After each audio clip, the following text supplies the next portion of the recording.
이희호 여사의 김정은 제1위원장 면담 불발에 이어 북한군의 비무장지대 지뢰 도발 등 남북관계에 잇따라 악재가 터지고 있습니다. 네, 더욱이 한미 연합군사훈련도 다가오면서 한반도 정세는 안갯 속으로 빠져들고 있습니다. 문관현 기자입니다.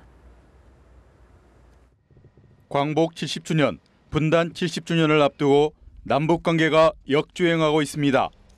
최근 남북 간에는 6.15 남북 공동행사에 이어 8.15 행사도 사실상 무산되고 북한이 광주 하계 유니버시아드와 문경 세계군인체육대회 참가를 잇따라 포기했습니다.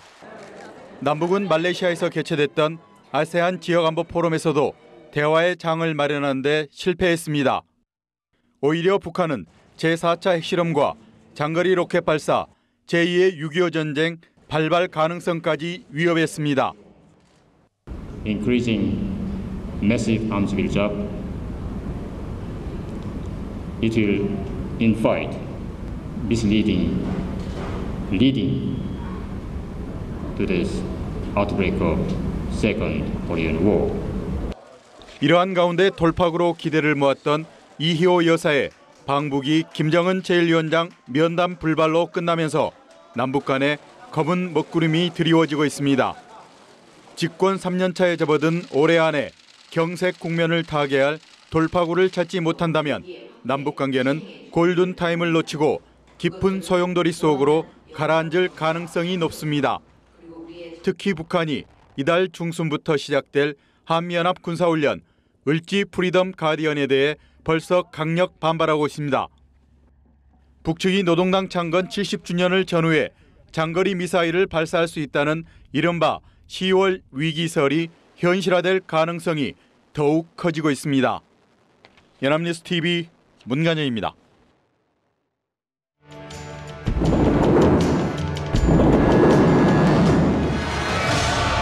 서부전선 비무장지대에서 폭발물이 터져 부사관 2명이 크게 다친 사고는 북한이 매설한 목함 지뢰 때문이라고 군 당국이 밝혔습니다.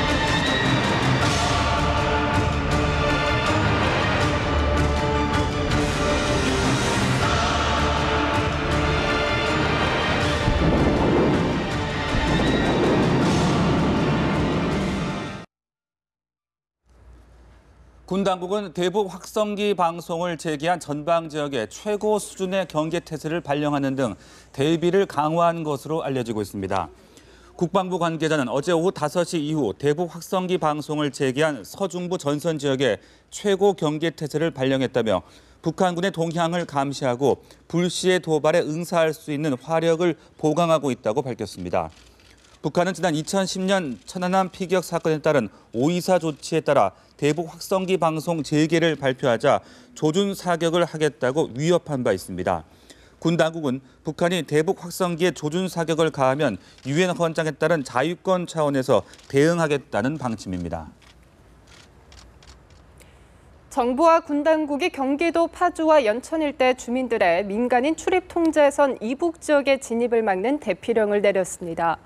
이번 조치는 우리 군이 북한군의 비무장지대 지뢰 도발에 대한 응징 차원에서 대북 심리전 확성기 방송에 들어감에 따라 북한군의 도발 가능성이 있다는 판단에 따른 겁니다. 군 관계자는 대북 확성기 방송에 반발한 북한군이 군사적 도발을 할 가능성에 대비해서 경기도 파주와 연천 일대 주민들이 영농활동차 민통선 이북 지역으로 들어가지 않도록 관할 지방자치단체가 권고한 것으로 한다고 설명했습니다.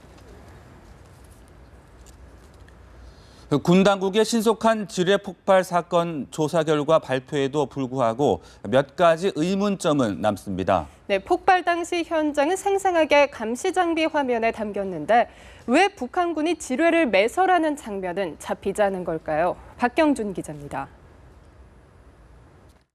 군 당국은 서부전선 DMZ 지뢰 폭발 사건 조사 결과를 발표하면서 신속하게 감시 장비 영상을 공개했습니다. 영상에는 흙먼지가 솟아오르는 장면은 물론 사고 이후 낮은 자세로 현장을 빠져나가는 수색대의 모습이 생생하게 찍혀 있습니다. 군 당국은 그러나 북한군의 목함 지뢰 매설이 확실시된다면서도 매설 장면이 찍힌 영상은 확보하지 못했습니다.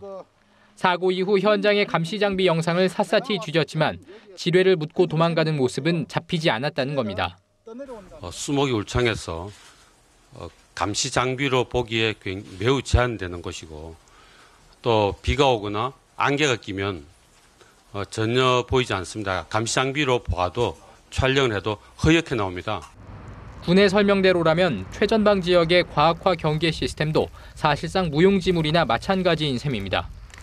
북한군이 DMZ 인근에서 지뢰 매설 활동을 벌이는 동향을 진작부터 파악하고서도 대비하지 않은 부분도 의문점으로 남습니다. 군 당국은 대비 태세가 소홀했다는 점을 인정했습니다.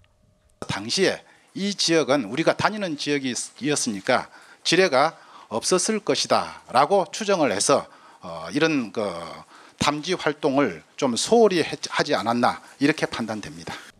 천안함 피격 사건 때와 마찬가지로 북한의 소행이라는 결정적 증거를 확보하지 못하면서 북한은 이번 사건을 전면 부인할 것으로 예상됩니다. 연합뉴스TV 박경준입니다.